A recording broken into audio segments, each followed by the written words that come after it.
Good afternoon.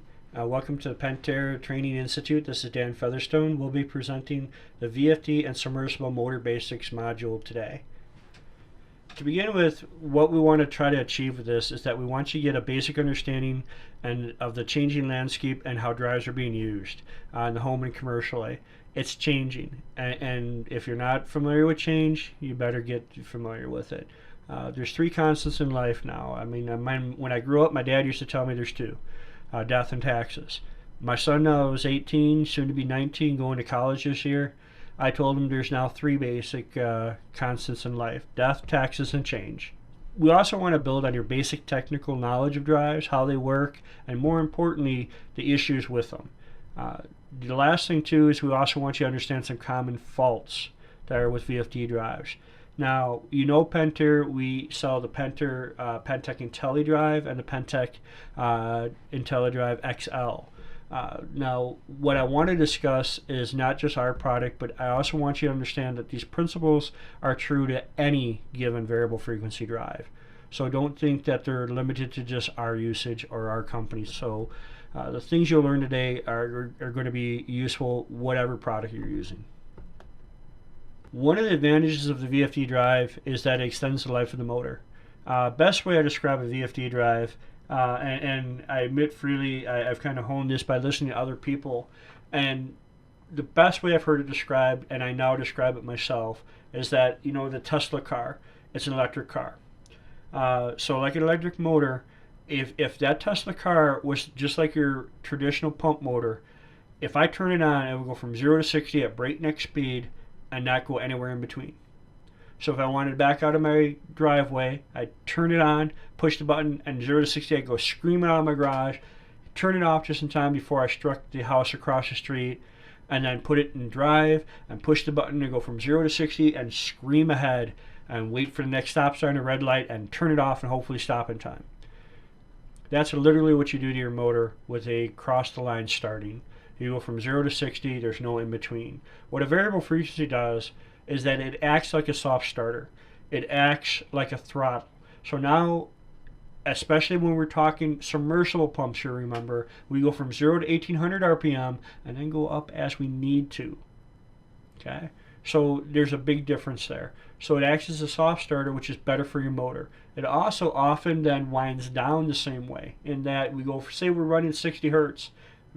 The demand, we're slowing down, we go into sleep mode, we're hovering at 30 hertz until that timer is up, and then we just coast to a stop. Very much like the car analogy, you don't want to jackrabbit to start the car, and you don't want to slam on the brakes to stop it. So it gives you that functionality. Variable frequency drives will have a lot of built-in safeties. Now understand that when it becomes a safety issue, often that means the variable frequency drive might take the hit. And that's a painful pill to swallow. It's the fragile, if you will. It's designed to fail in the safe mode. Meaning this: you do realize that when you install a submersible motor, you're taking a submersible motor that has copper windings and it has copper wire typically, dropping it in groundwater. And why do we call it groundwater? Because that's what electricity looks for to be safe. So when lightning strikes, it seeks water. And guess what? You just put basically a copper lightning rod into the water, which means that it's possible for the current to come up the wire and enter into the home. So between that happening is often a variable frequency drive. And they're designed not to pass the voltage into the home, but to take the hit. Because let's be honest, if the full force of that lightning were to come up, that the VFD was not there to absorb, the amount of damage you could do to a home would far exceed the cost of that variable frequency drive. But it's still a bitter pill to understand for a customer. And they often will be very negative and be angry when it happens. It's very hard to explain to a customer that it failed properly. But anyways, so remember, you do have a lot of built-in safeties, not just for lightning protection often, but also for voltage and spikes, brownout conditions, amp load, if it's pulling too high amps, too low amps, if the motor's trying to start but can't. There's all these built-in safeties. One of the biggest advantages is constant pressure. One of my coworkers here just recently bought a home, and we put in a constant pressure system. And he told me it was like night and day. He says his shower is so different now. His shower is a constant pressure, and he has that nice steady pressure throughout. And I can tell you, even with my own experience, I have one in my home, and I have a shower bar, and it works much better. So a lot of people who like that constant pressure, who don't want the variable pressure, because believe me, in a shower, if the tank is undersized, you can tell the way the pressure goes up and down during your shower. So constant pressure is a big thing. The other thing to keep in mind too is that a lot of appliances now have built-in safeties.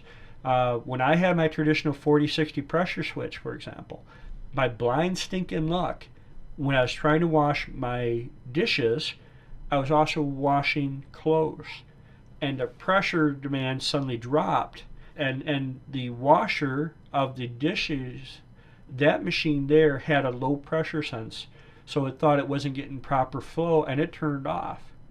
And so embarrassingly, I called the service man. He said, "Oh, that's just a low pressure. See, just push these 3 buttons and you're back in service. Oh, by the way, here's a $75 charge for calling me out here." So that too is a consideration when you're talking constant pressure, that you have more level pressure and you shouldn't have that issue like I did. Now, the last thing I want to tell you is it does save amps. I will not say it does not, but don't promise that this is a payback. Think about a residential home. Most residential homes, it's 3 people, my son, my wife, and me. 3 people in a 3-bathroom home. Well, 2.5 if you want to be technical about it. Do you really think that our water consumption is going to be so great that the savings is going to pay back for that VFD unit itself? No. Don't fool yourself. In my instance, my home pump probably runs on an average day maybe about an hour tops. And I mean really tops. That means including probably washing dishes once, or doing a load of laundry, showers, bathing. In the summer we do a little watering and irrigation. It doesn't run that long. If it is running that much, you better check your tank size. Now, the other thing to consider is that, for example, if people say, well, what about if people have the good old 7 people in a home with 5 girls living there? Even that instance, one of my coworkers, he's in that situation. He has 5 daughters. And I'll tell you, point blank, even with 5 daughters, he'll tell you that pump maybe runs 2 hours a day tops. Tops. Even with a heavy load of laundry day. So don't promise payback. Now, commercial projects, irrigation, agricultural, you might see a payback, but never promise one. Okay, what a VFD really gives you is connectivity, safety, and constant pressure. Real quick, I want to discuss why people try to say, oh, you save power. It's because of the affinity laws. Now, flow is proportional to the shaft speed. You have the shaft speed, you have the flow. Pressure is proportional to the square, but more importantly, power is proportional to the cube of the shaft speed. So by the math, you save a lot of money. That's where you see this chart often trotted out. At 60 hertz, you're using 100% of the power. At 45 hertz, you're down to 42% power consumption. And oh my gosh, if you go down to 40, you're down to 30. And look at that, 30 hertz, you're down to 13% of power consumption. Well, great. What are you pumping into typically? A pressure tank. Typically, you're going to be running 55 to 60 hertz where that unit's running. Okay, and you're going to say, well, why would I even invest in a VFD drive if it's only going to run full speed anyways? Because it doesn't run full speed at the start. Remember, it's a soft start. So it winds up from 1800 RPM up to 3600 RPM. Okay, so you have a soft start. It has built-in safety features. It's constant pressure. It's all those things, but it's not a savings. Large projects, you might see that, but focus on what the VFD really gives you. Here I've taken the liberty of making a chart showing you power consumption, more importantly amp consumption. Now if the customer wants to see this, and I cover this in other webinars, you can show different usage points calculate the RPMs and the programs. In this case, this is the Stay Right DH series. It will show you how much amps, or more importantly, it shows you the horsepower. And horsepower is a direct correlation to amps. So you can show a savings that way, power consumption, yes. So the customer can see it is making the motor run easier, for example. But again, don't try to calculate how many dollars he's going to save. You're barking up the wrong tree. Now, traditionally speaking, we always had across the line starting, meaning that here's my pressure switch. Now that pressure switch, you have L1, L2 coming in from the power supply, T1, T2 going to your motor connector or your control box. Now that little rocker plate there, when the pressure is satisfied, the points are broken open and there's no current flowing. Now there's a little diaphragm in there. As the pressure ebbs out, it causes the points to snap shut, and that pump is going to go from 0 to 2,500 RPM in 0.3 of a second. It'll be up to full speed in less than a second. Historically speaking, before the PID IntelliDrive came out, 2-wire motors could not be used with it. 2-wire motors are typically going to have the power going directly to the pressure switch, going right down to the motor. Now, if you look at it, they're easy to install. A lot of customers use them. A lot of people prefer them. Now, I don't know why, but a lot of people say, well, the benefit is you only have to deal with up to a 1.5-horse motor. Well, residentially speaking, I guess that's an advantage if you don't want to deal with a 3-wire or 3-phase. Disadvantage, one of the things you see there is low torque. If I'm pumping concrete, if I'm pumping mud, if I'm pumping corn, and literally an auger, for example, that moves corn, an auger is still a pump. In fact, if you look at the history of pumps, Archimedes' screw is just an auger, just moving the water that way with a crank. So we are not in a torque business.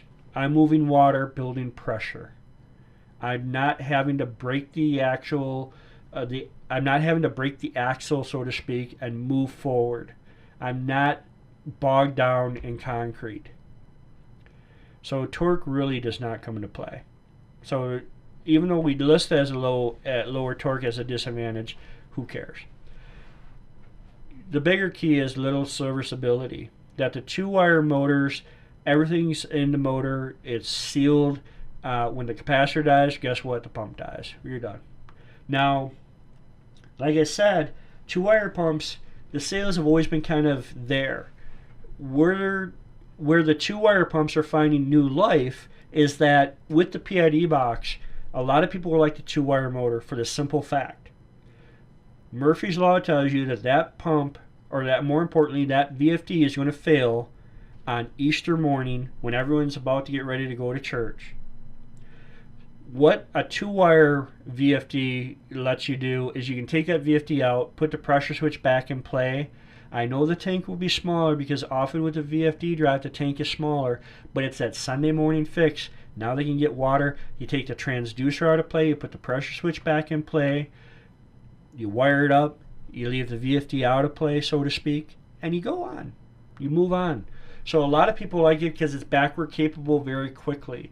For example, small farms, I can tell you, being a farmer myself, I like to be able to repair things quickly and not have to rely upon that repairman who's going to be there. So if I have a pump that's moving 50 gallons per minute, it's a little 1.5-horse, 2-wire, I want a VFD on it. When it fails, I'm back in service very quickly. So 2-wire motors, single phase, were not usable with VFDs until ours came out. Now you have that advantage where you can easily move back and forth. 3-wire motors, single phase, again, we're not compatible to a variable frequency drive. Now, 3-wire pumps, typically you have a power supply coming out to your pressure line, or your pressure switch, L1, L2, then to your control box. Then from your control box, now your control box, remember, has your capacitors, and it runs lines down to the pump. Now, the one thing about 3 wires is they can be done one of two ways. They can be done induction run, or they can be done cap start, cap run. Now, the big difference is, I'll be honest, most of you are installing them induction run, meaning that if you look at the control box, you take the cover off, you're going to have only one capacitor. It's going to be a dark black or dark brown one. That's a start capacitor. And what the start capacitor does is it jumps the motor and it starts the rotor spinning, and then it falls out of play, and literally you have your start winding is gone. So that means when the rotor's spinning, it spins across the main. When it gets to the end, it's getting struck hard enough to jump the start winding, come back into play, and keep going.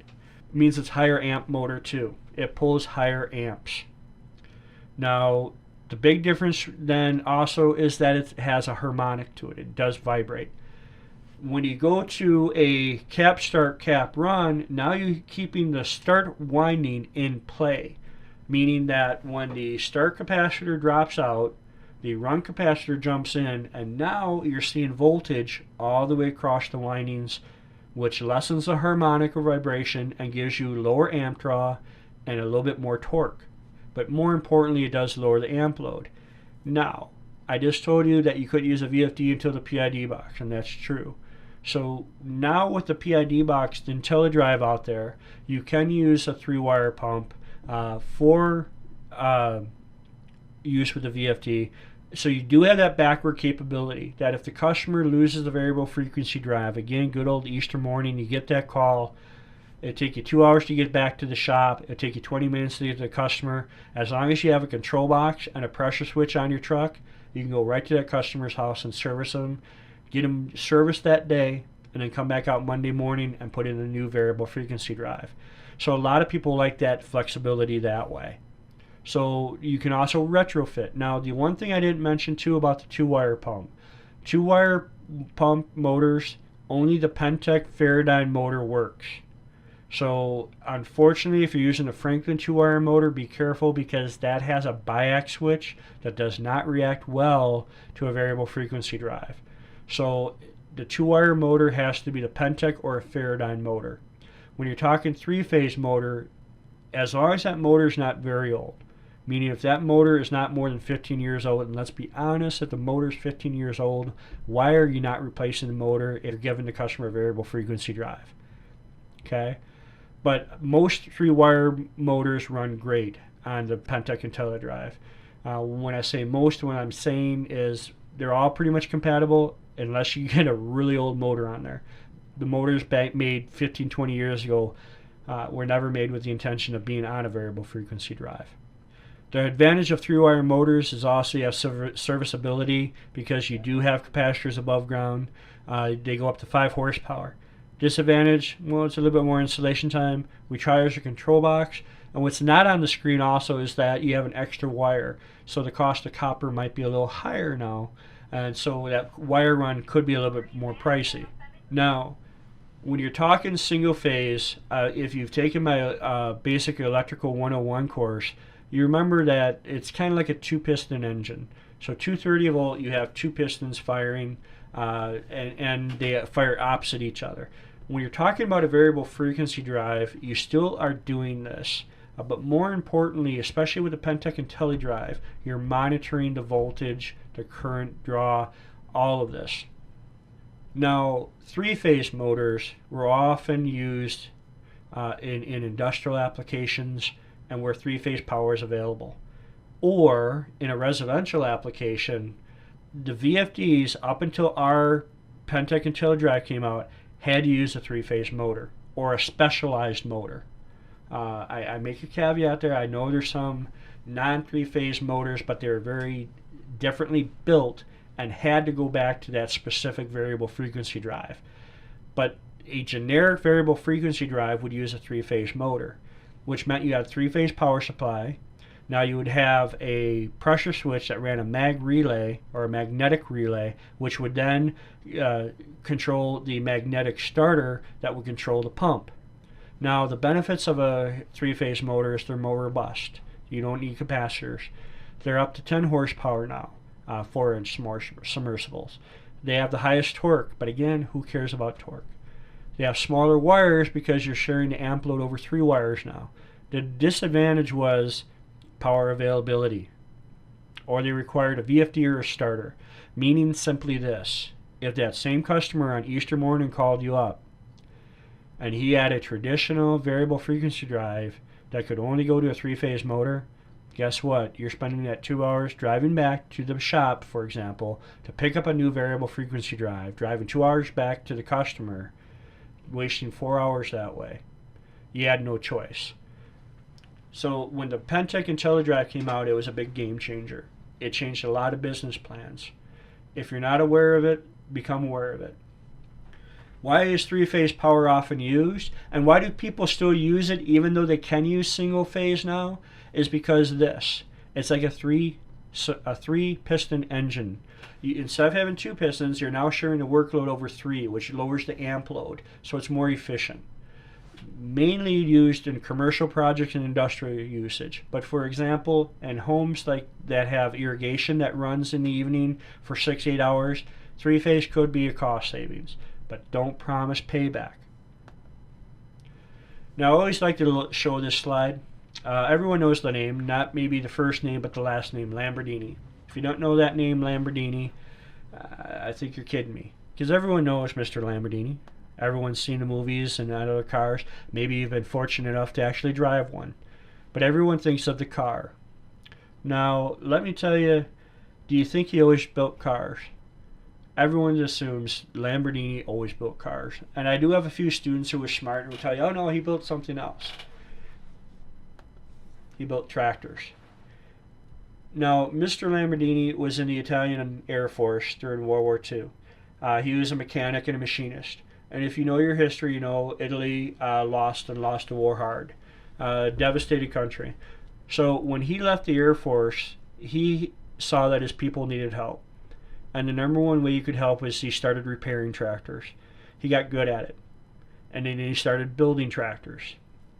Now, as legend has it, let's be honest, guys, when you got a few extra $100,000 or so burning a hole in your pocket, you have stupid money. You buy stupid things, right? So what do most guys buy? Well, I know me, I'd buy a good hunting rifle. But that's me. I'm here in Wisconsin, and as you know, Wisconsin, we like to hunt and fish a lot. But most guys, they might buy a car. And Mr. Lamborghini did. But he didn't have a Lamborghini to buy. He bought a Ferrari. And as legend has it, he was a tinkerer, and he's a mechanic. And of course, you start tinkering with your vehicle. And you realize that, like, for example, the clutch was the same clutch he was using in some of his tractors. And that there were better options. So he started calling and contacting them. And as legend has it, he got them so agitated that they finally told him, if you're so damn smart, build your own car. And that's the point of this story.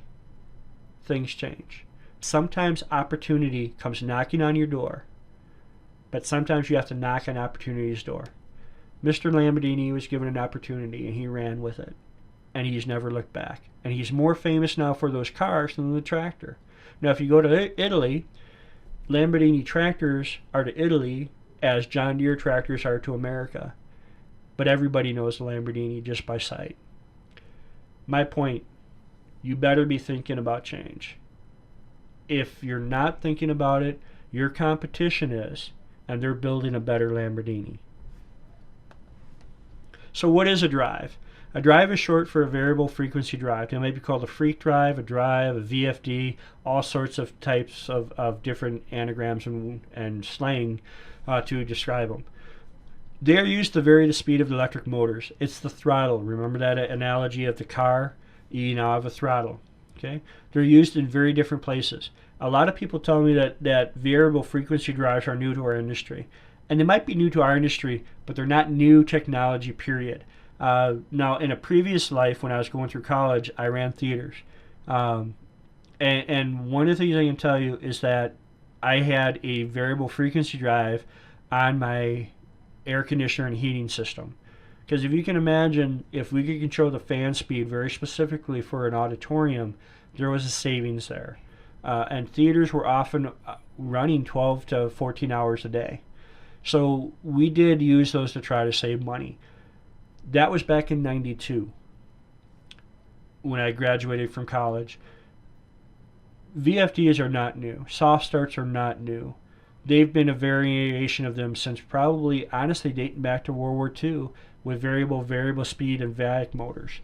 Now, you have them seen here in conveyor systems, in elevators and escalators, in amusement park rides, of course, pump controls and fan controls. They have built-in logic. Remember, they're refragable. They're designed to monitor the system and to take any damage without passing it on to the system. So they often protect the motor, but they often protect the investment of the home as well. They have parameters that can be programmed to make that drive do different things depending upon the manufacturer. For example, if a pipe breaks and water strikes the ground, it might have a water sensor that it senses that moisture and turns the pump off immediately, saving the homeowner's investment and the basement, for example, from being flooded. Now, to understand variable frequency drives, we want to talk about its basic operation. What we're doing is we're taking the AC sine wave, making it DC, filtering it, making it into a clean signal of DC, and telegraphing it out to make the motor spin. Okay, let's slow that down. First thing, what most do is they rectify the voltage, meaning they take AC power and they make it look as a DC signal. Why we're doing DC signal? Understand that a variable frequency drive is turning the power on and off, sometimes up to 8,000 times a second. Now, in that 1 second with an AC signal, remember we're 60 cycle? That means that sine wave is going from 0 to positive to 0 to negative to 0 60 times a second. Anywhere along that 8,000th of that second, I could be anywhere along that sine wave. I can't predict it. DC is not that way. DC is either on or off. It's like data. Remember, computers are zeros and ones. It either sees a signal or it doesn't. DC is the same way. That means by making AC into DC, I now have a reliable power supply throughout that whole second that's either on or off. So when that switch is turning on and off 8,000 times a second, we need the DC signal to achieve that. Now, the other thing I want to tell you real quick too on that last slide is it rectifies, but not all of them correct voltage.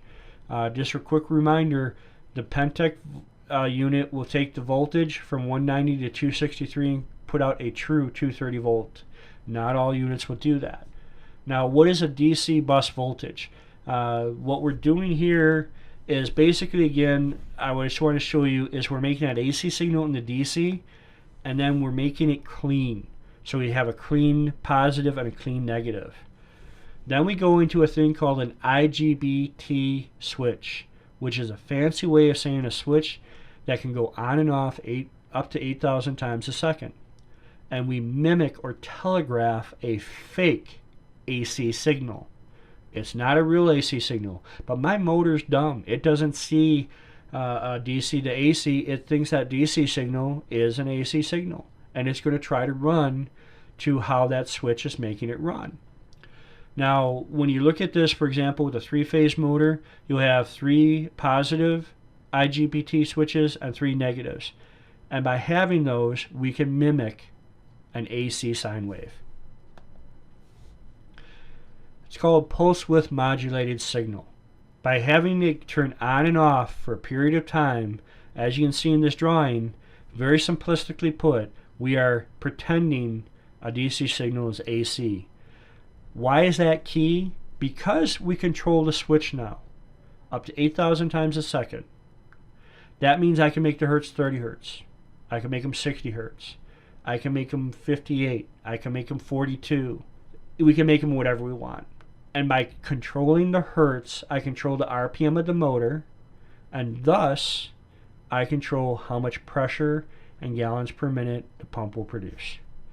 If you look here, I want to show you, this is what it looks like. This on the left here is 30 hertz, and you'll see the voltage, it is turning on and off very rapidly, and it's mimicking that orange line, which is the AC signal. Now, one of the things I want you to notice is that the voltage could spike. It could actually spike all the way up to 322 volts. That's why the motor installation is key. Proper motor installation protects the investment. Now, the other thing is if you're using a traditional voltmeter, a lot of people will panic because a traditional voltmeter reads peak to peak. And I'll get the phone call, oh my God, It's reading 322 volts, Dan. What do I do? This VFD drive is way out of whack. No, it's not.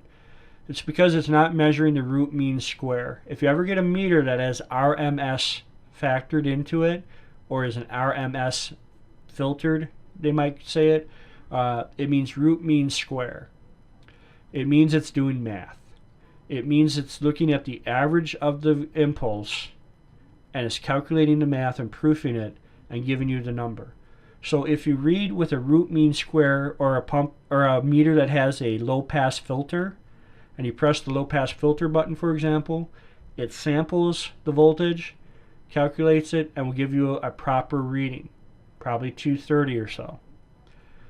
If you have a traditional meter that reads peak to peak, don't panic. You just got to do a little math. You got to divide that by 1.414. So if you take 322 volts, divide it by 1.414, you'll notice it reads 227.72, roughly 228 volts. How am I supposed to remember that? That factor of 1.414? Well, it's simple. It's the area code of Milwaukee, Wisconsin. Now I know you're probably laughing, but I joke with customers. I said it's easy to remember. You just remember, you listen to Dan. Dan's in Wisconsin, home of Milwaukee, home of the Harley Davidson, the greatest motorcycle ever made in the world. And they call Harley Davidson, you call 1414. No, seriously, it's just root mean square. So if you don't remember it, try to remember root mean square or RMS. And if you Google RMS, it will often give you that 1.414 calculation. So divide that 322 volts that you're reading, for example, by 1.414 and you get 228. Some common drive terms we want to go over. First, input output. There's typically two types. And an input and an output is going to tell the drive to do something. A digital is either on or off. Digital output, for example, might be a relay or a float switch. With that, when the float switch rises, the points break open and the signal stops. As the water is drawn down, say from a cistern, the points close, voltage is passed, and it tells the VFD to do something. Maybe run the pump to fill the tank, maybe to stop, who knows. Another example is a dead man switch. If you have a pump that is, say, drawing water from a pond, and the water table is low, or your centrifugal pump is drawing from a pond and you see that it's whirlpooling and it might damage the pump, you can hit the switch that would basically then stop the signal going to the VFD and cause it to stop right away. So that's another example of a digital. It's either on or off, and it tells the VFD to do something. An analog input is a range of numbers. Your transducer in your variable frequency drive gives a direct feedback to a pressure range, say for example 0 to 100 psi, and it tells the unit to run accordingly to try to maintain a certain number or range. Run enable, I mentioned that. Now the good news is that run enable is basically telling the VFD it's safe to run. The PID unit has it built into it. You don't have to worry about programming this or to wire this. Other competitors, though, for example, might have a run enable command that, for example, the VFD is designed to be put inside a housing. So when the housing closed, there's a little relay that when it closes, it says, oh, the door is closed and it's now safe to run. Again, an example might be the dead man switch, so to speak, or the safety switch, that when the unit is not showing current passing, when it's open, it's safe to run.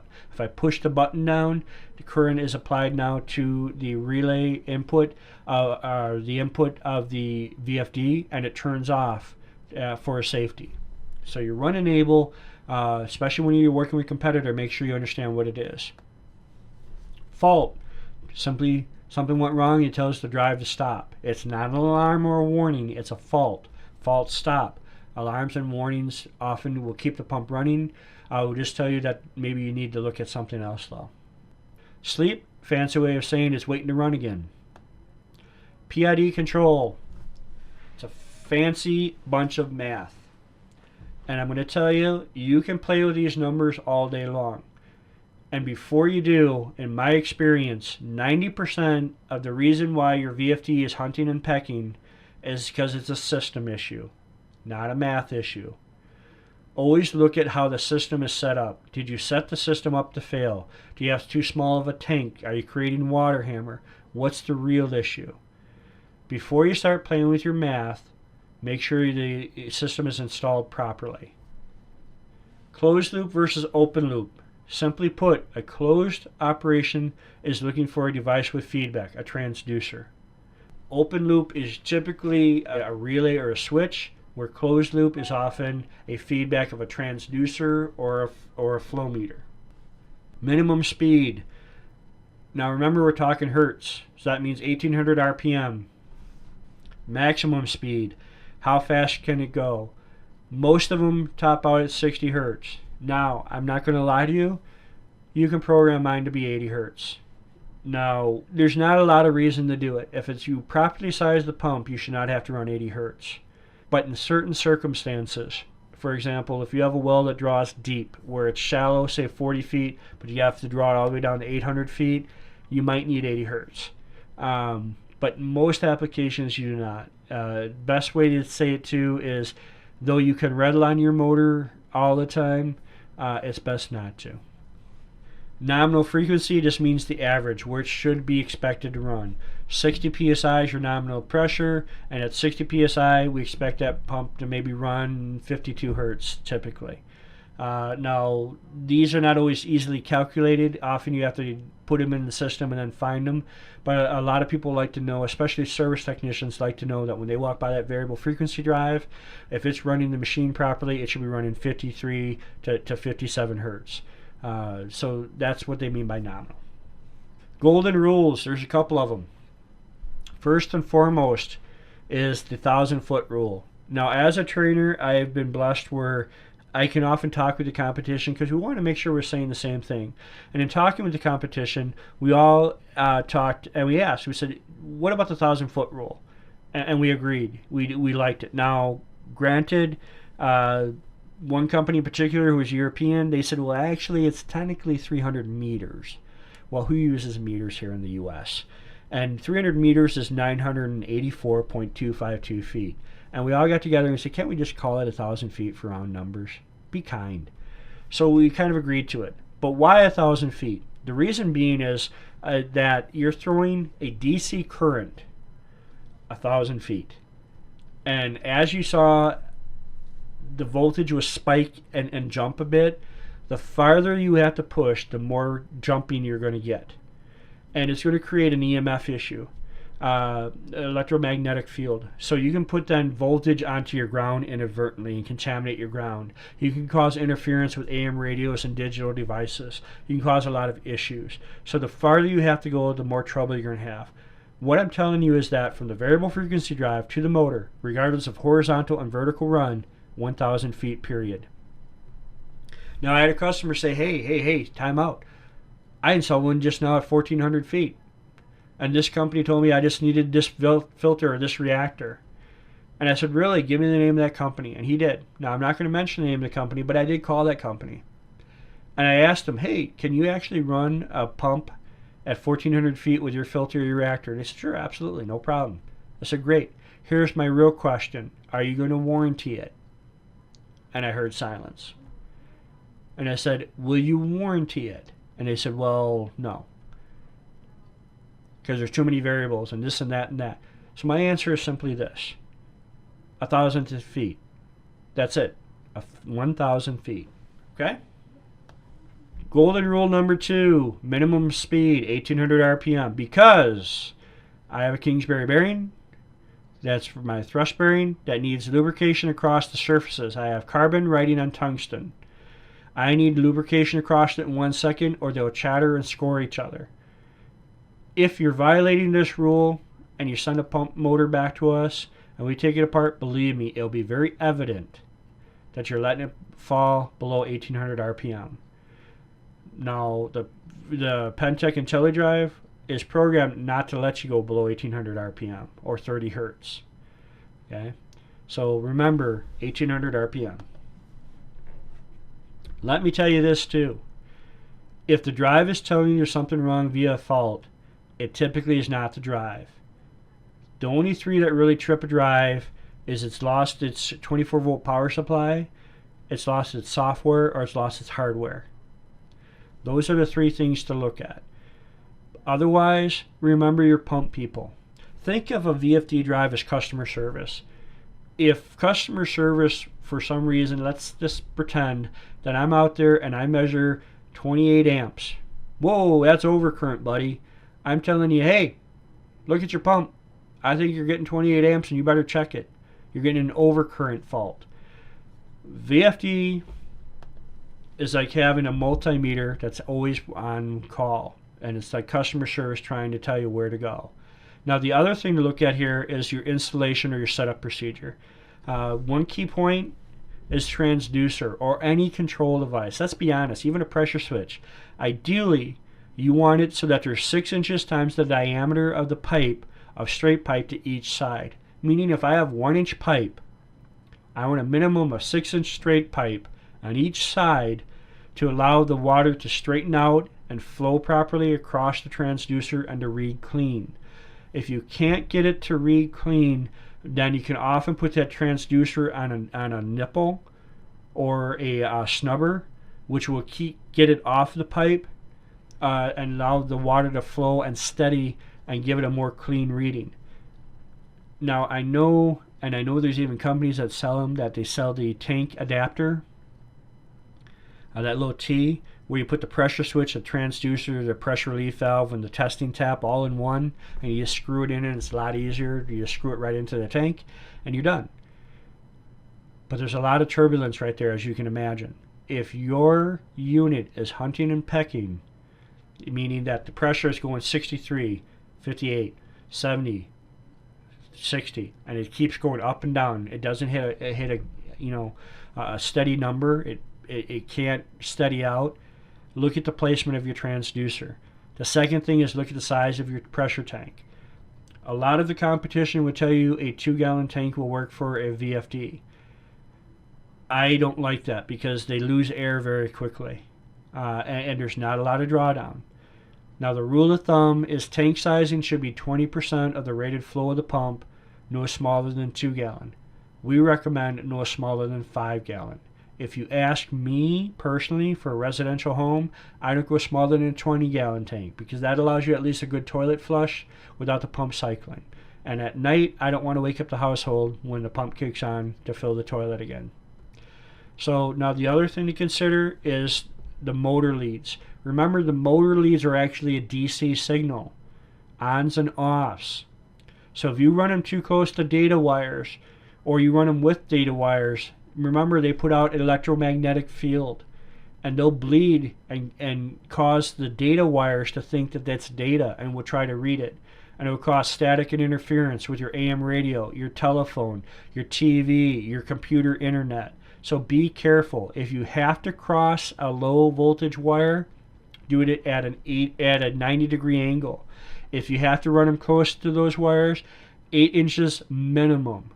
Try to be farther away than 8 inches, but minimum is 8 inches distance from any data wire. Okay? The last thing is always make sure you ground properly. Like I said, it's like having a multimeter running 24/7, 365. It measures current, voltage, milliamps, capacitance, everything. So if it's telling you there's something wrong, remember we're pump people. If it's telling me it's overcurrent, then I'm going to think about what causes overcurrent. It's a cop-out to point at the VFD. And the worst thing you can do when troubleshooting a VFD is to take it out of the system. Because often the fault, the error you're getting, is systematic. It's part of the system. The electrical, the water flow, the water hammer.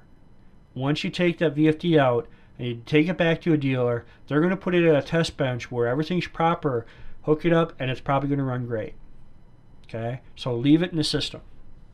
Overcurrent. Typically what that's telling you is that it's going past what the service factor amps is programmed into the unit. So it's key, first of all, make sure you didn't lose the service factor amp programming. If you somehow got back to 0, and how that can sometimes happen is that this is a computer. If the power is wonky, the power flickers, there's a power surge, a storm, If the program gets contaminated, your service factor or other programmable components might have gone to 0 or a different number. So always proof your programming first. Okay, so overcurrent means I've gone past that current I programmed into the service factor amps. So then I start looking at why that might be. It might be a short to the motor, it might be bad wiring, but check that out. Ohm out the motor, pull out your mega ohm the wires to make sure that you have the wires still have their integrity and they're holding the voltage properly and not bleeding the ground. Over voltage, that tells me you're going right past 265 volts. It's pretty uncommon. Typically, if I see this, a wild leg is involved. If you don't know what a wild leg is, that we talk about it, the introduction to electricity module and some other modules. But a wild leg would do that if you're pulling off of a 3-phase power supply. You might also have issues that you're going past the 1,000-foot limiter that we tell you not to go past in our golden rules. So look at the voltage. Pull out your voltage meter. If you're not comfortable measuring voltage, call an electrician. There's no shame in doing that. Under voltage.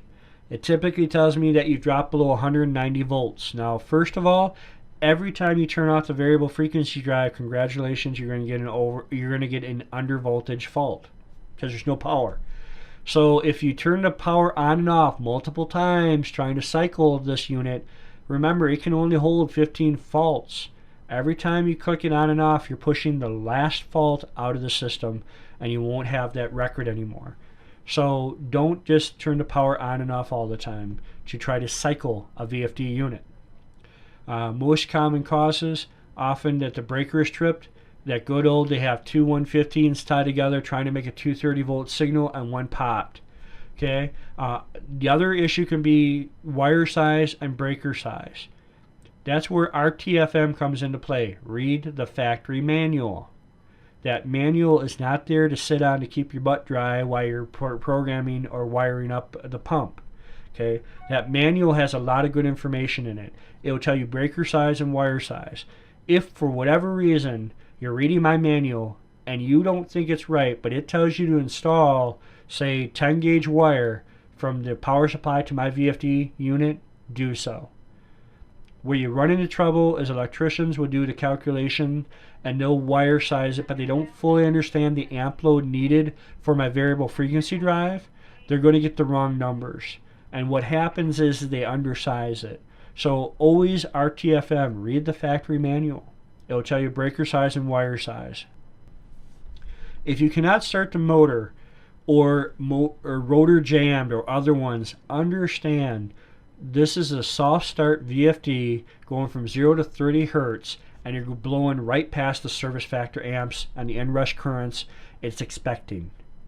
So that probably tells you that yes, the motor's bound or it's locked up. All right. Now the thing to be careful about is first make sure your service factor amps are programmed properly again, because remember those calculations are based upon what you programmed into it.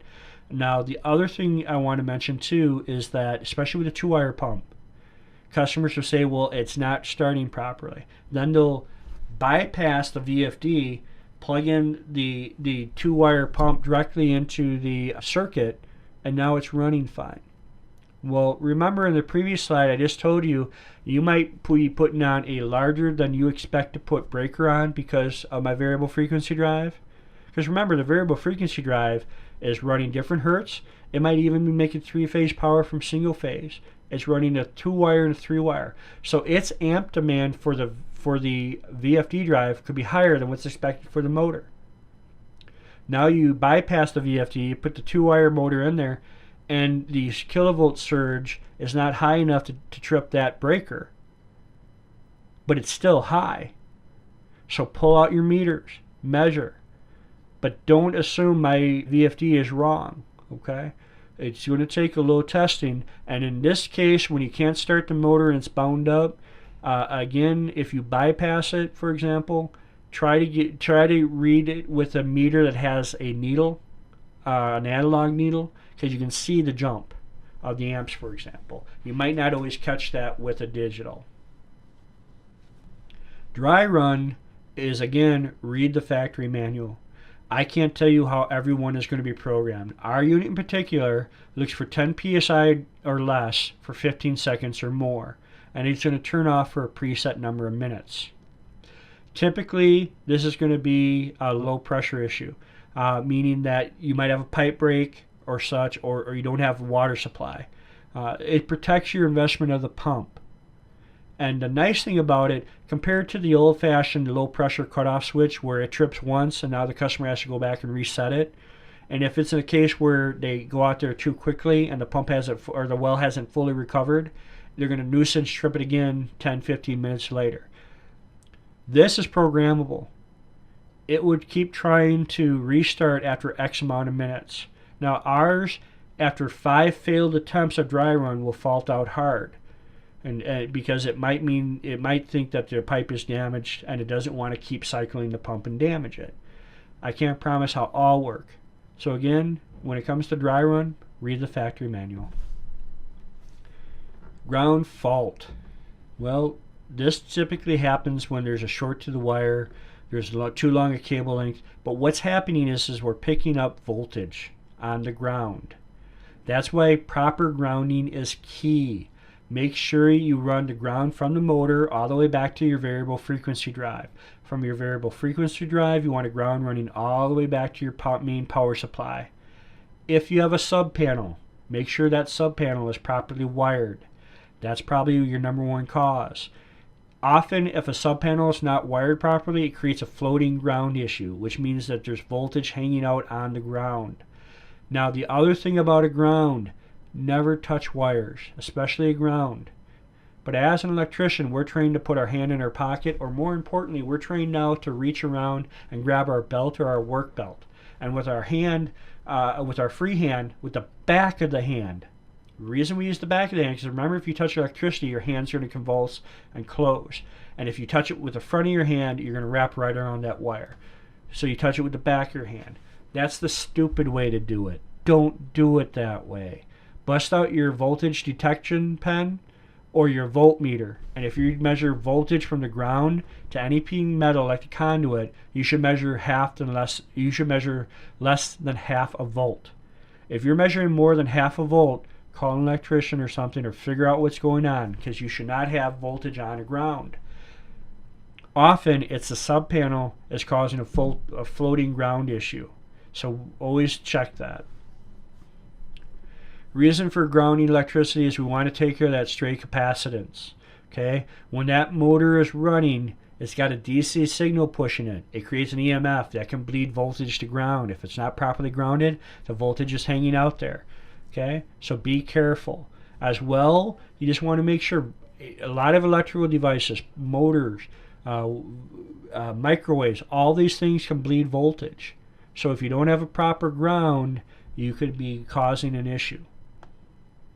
So on this case, always remember, ground the motor all the way back to your VFD all the way back to your main power supply. Okay, floating grounds, like it says here, that there's no ground connection proper. Okay, there's no common grounding. A grounding loop, though, is where there's more than one. Okay, grounding fault is where the current is flowing to ground directly. For example, often microwaves is a good example.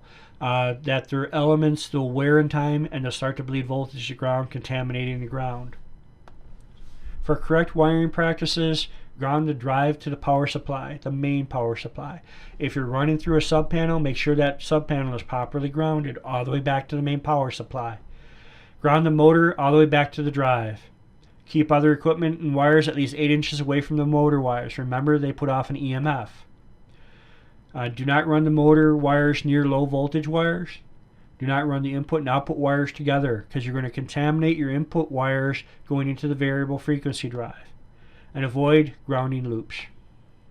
If necessary, use conduit, and if you really have an issue with interference, you might need to use shielded conduit. How to check for proper ground? Well, your voltmeter or your voltage detection pen will work. New way, you hook up that VFD drive. If it senses an issue with ground, it's going to tell you. System not grounded is not the same as an issue with ground. This tells you there is no ground. Now this is the one fault we allow you to turn off. Why do we allow you to turn it off? Well, because we know that well drillers and pump installers might have a generator on their truck. They might not ground it properly. There might be a grounding issue because it's not been maintained. So we allow you, the installer, to make that decision to turn it off so you can purge the well. Now, we know you don't have a good power supply. That's why you're running off the truck. So we allow you to do this for 72 hours or until you turn the unit off. If you cycle my unit on and off, the PID, every time you do that, you reset the ground. And it will look for ground and it will give you this fault again and you will have to disarm it again. You can only do it for 72 hours. If this is a permanent installation and it's telling you there's no ground, you better call an electrician or get some help because there's an issue. Open transducer is telling you that there's 24 volt power going out, but there's no milliamp signal coming back, so it cannot read pressure. Now, you can pull out your milliamps a meter and do all this and verify your voltage, or you can do it a simple shortcut. There's a simple way to do it, and that says you're going to get a jumper wire, a little small piece of wire. And what you want to do with an open transducer is start right at the main unit and disconnect the wires going down to the transducer and put your jumper wire in there. And because you're jumping the transducer A plus to A minus, it should go right to 100 psi because it's getting a direct current now. If it's not, if it's getting anything or it's getting like a negative number, that tells me the power supply is either gone or it's below 10 volts. It's giving you a weird number. So if you put that jumper in, you want to get 100 psi. If you do, then go down to, then put your transducer cable back in play, put your jumper wire in the transducer receiver, and you should get 100 psi showing on the VFD again. If you don't, then we know it's a transducer cable. If you do, then plug it back into the transducer, blow out the connection, make sure it's dry, plug it back in. If you still get the open transducer when you plug it back into the transducer, knowing that the power supply is good, knowing the cable is good, then it's got to be the transducer itself. Okay? Short transducer, similar. But the first thing I do is if I want to know it's the transducer is bad itself, one of the things you can do is unplug the transducer cable, and that shorted transducer, when you hit fault reset, and with that unplugged, it should go to open transducer. Okay? So unplug it, hit fault reset, hit auto start, you should get an open transducer fault. If you do, hit fault reset, plug the transducer cable back into the transducer, hit auto start, and you go back to shorted transducer, you know it's your transducer itself. Now, if it's not the transducer, okay, if you want to test the rest of the system, break out that jumper wire. In this case, let's start right at the end of the cable, put it in the cable where the transducer normally is received, and see if it jumps to 100 psi. If it doesn't, unplug the cable, put the jumper wires in there. It should again jump to 100 psi. If it doesn't, it's probably your power supply that is shorted out.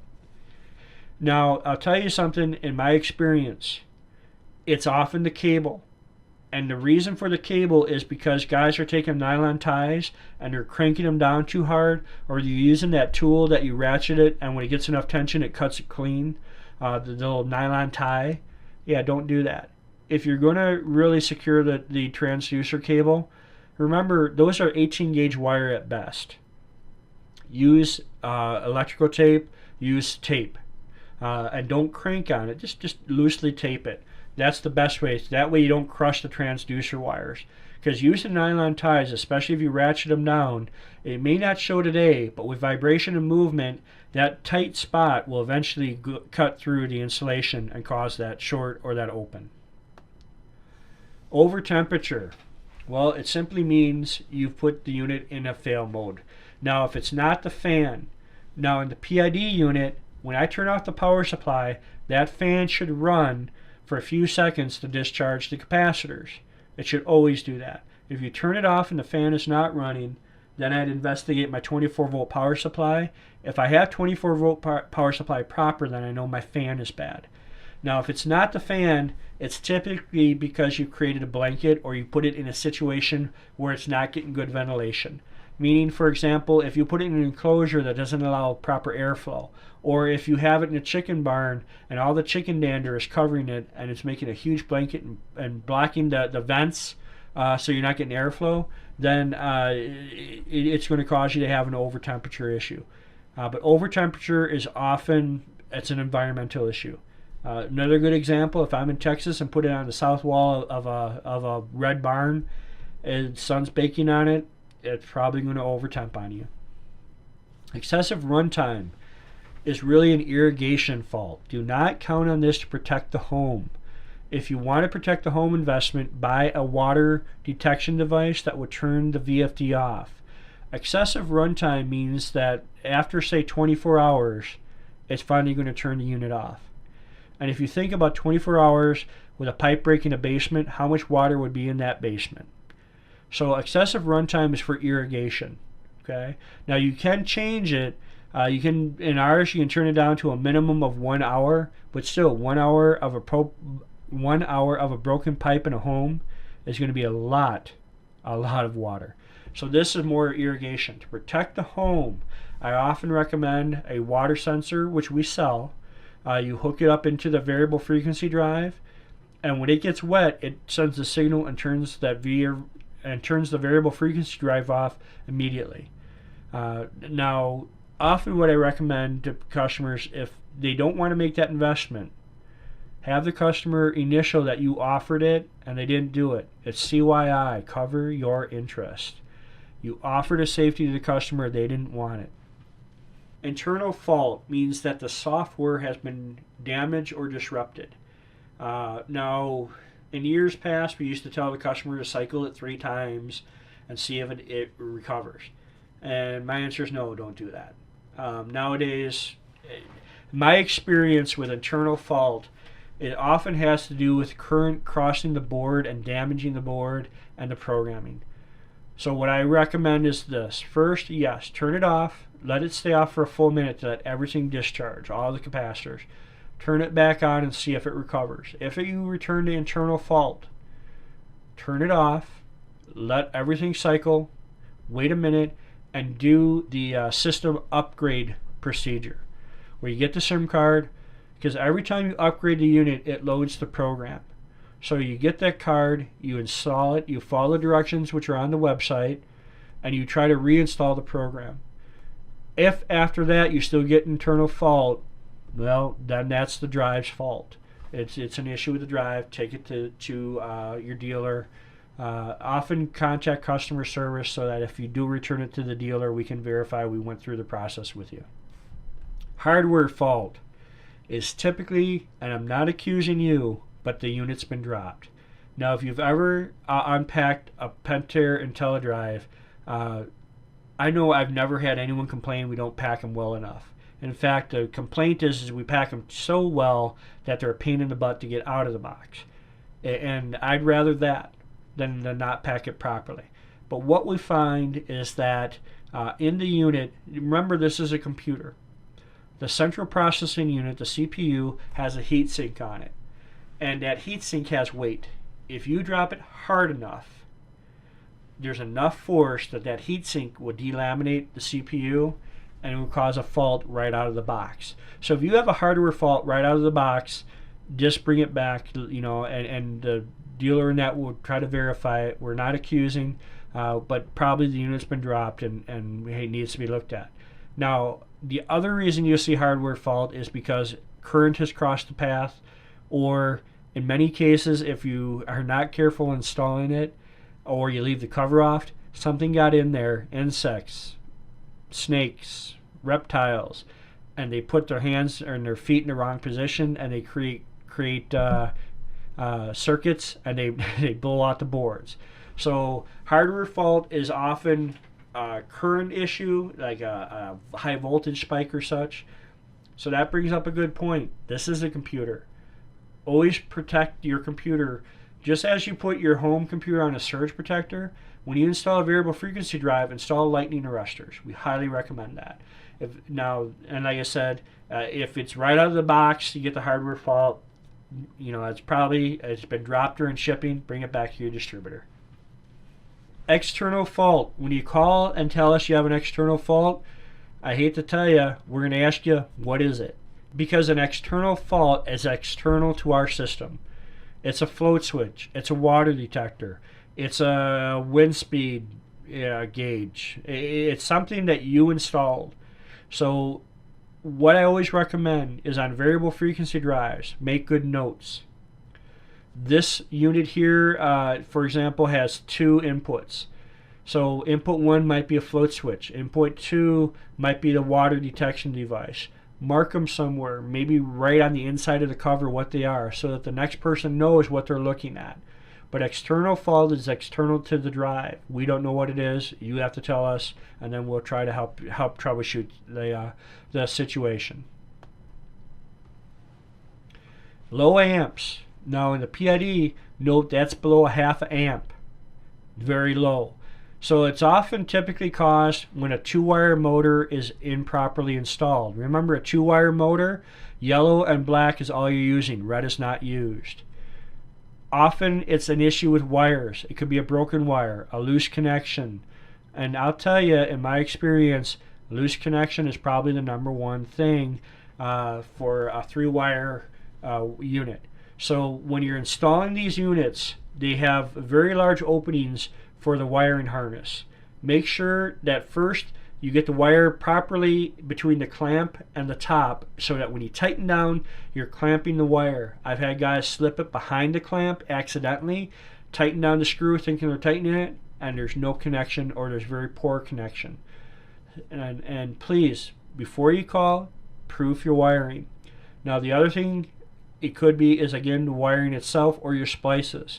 So break out your megger, break out your ohm meter, make sure you have good connection down to the motor. Warning and alarms. On our unit, you'll have an amber light flashing warning. This tells you you're running in temporary program mode, meaning that the unit is trying to run but can't satisfy all the program conditions. It doesn't mean that there's a fault, but it also doesn't mean that it could lead eventually to a fault. Now, for example, if I'm running a 10-gallon permanent pump and a 2-inch pipe to fill a pool, for example, if I let it run that way, that unit's going to run 60 hertz trying to satisfy pressure. And let's say that it flows just enough water so the transducer senses 12 psi. It's going to keep running, because remember, dry run condition is 10 psi or less. What's going to happen over time is the amps might start to creep up, so it's going to limit the hertz to lower the amps. It runs a temporary program mode because it can no longer satisfy the pressure. It's now limiting the RPM of the motor to keep the amps low. So it's going to give you a warning light. So that's not uncommon. Warning means you're running out of the normal program mode, and it's going to try to satisfy the condition. If it can't, it might lead to a fault, yes. Often, if you satisfy or you rectify the situation, say I realize I have that 2-inch pipe running, I close it, now it's running to the closed discharge, it will see the 60 psi, it will lower the RPMs, and everything will be back to normal, and your warning light will go away. Overpressure. Simply put, overpressure is CYPI. Cover your Pentair interest. And I say this jokingly, but it is. We put this in for our protection, because we know that not all installers install a pressure relief valve. Now, if you do or don't, it doesn't matter. My unit will always come out that if it sees 80 psi, it's going to turn off for a minute, hoping the pressure will bleed off, and then start to run again, seeing if it's under 80 psi. If it goes over 80 psi again, it turns off, waits a minute. It does not throw a fault, it does not throw a warning. But look at the pressure. If the unit's not responding and it's over 80 psi, it's because of overpressure. Now, I told you this was a cover your Pentair interest. It's us protecting ourselves. It will not change when you change pressure. If for some reason the customer wants 75 psi in the home, can you set the transducer to do that? Absolutely. You can make that 60 psi into 75, but guess what? Overpressure stays at 80. Because I, as a company or as a representative, I'm not there to see what else is in the system. Will 75 pounds of pressure or water hammer of 80 psi damage something else? You are. So if you're changing the pressure, remember you have to change the overpressure. Now, what can cause nuisance tripping is the tank. If the tank is too small, undersized, or does not have air charge, it's not absorbing the water hammer and will cause issues. So you got to watch that. Is the transducer properly installed so it's not picking up water hammer? Is the minimum frequency set too high? I've had a customer, for whatever reason, didn't want that pump to run less than 50 hertz. Well, guess what? 50 hertz produce 83 pounds of pressure. So there's a few things you need to check. Often it's system related. But remember, you can put a 300-pound transducer on this unit, say for a car wash. You can boost the pressure to 180 psi. But remember, overpressure stays at 80 psi until you change it, okay? What overpressure can't do, well, it's not going to change itself. That's the key to remember. Always make sure you change it, okay? We don't change it because we want you to inspect the situation first. Now, there's a lot of information to absorb there. If you have questions, feel free to contact customer service. If you would like more information, please check our other modules on the IntelliDrive and variable frequency drives and our Electrical 101. Thank you for listening and have a great day.